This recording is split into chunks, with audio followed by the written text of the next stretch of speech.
దీనికంటే ముందు అయితే ఈ వ్యాప్కోస్కు సంబంధించి వాళ్ళు సర్వే చేసిన లాడార్ సర్వే అని అప్పుడు డిఫెన్స్ నుంచి పర్మిషన్ తీసుకొని ప్రత్యేకంగా లైడార్ సర్వే చేసి వ్యాప్కోస్ వాళ్ళు మనకు ఇక్కడ ఈ ప్రాజెక్ట్ కడితే బాగుంటుంది అని చెప్పి ప్రాథమిక నివేదిక ఇచ్చిండ్రు, ఒక ప్రిలిమినరీ రిపోర్ట్ ఇచ్చిండ్రు.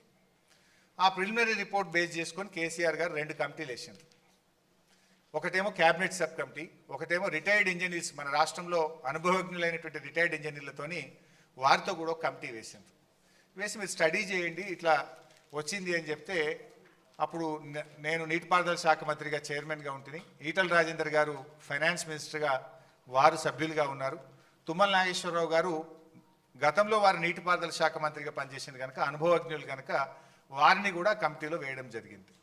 సో మేము ముగ్గురము మన డిపార్ట్మెంట్లో ఉండేటువంటి ఇంజనీర్స్తో డిస్కస్ చేసి వ్యాప్కోస్ యొక్క ప్రాథమిక నివేదికను చూసి మొత్తంగా ఓవరాల్గా సిచ్యువేషన్ అంతా అసెస్ చేసి ఆ రోజు క్యాబినెట్ సబ్ కమిటీ ఇచ్చిన recommendation construction of barrage across Pranahita at 148, తర్వాత construction of barrages across Godavari below the confluence of river Pranahita at Medigadda near Kaleshwaram అని ఇట్లా construction of 2 more barrages between Medigadda and Sripada Yellampalli, that is Annaram and Sundilla. ఇది cabinet sub committee recommendation ఇచ్చింది. అంటే ఈ cabinet sub కమిటీకి దేని మీద ఆధారంగా రికమెండేషన్ ఇచ్చింది?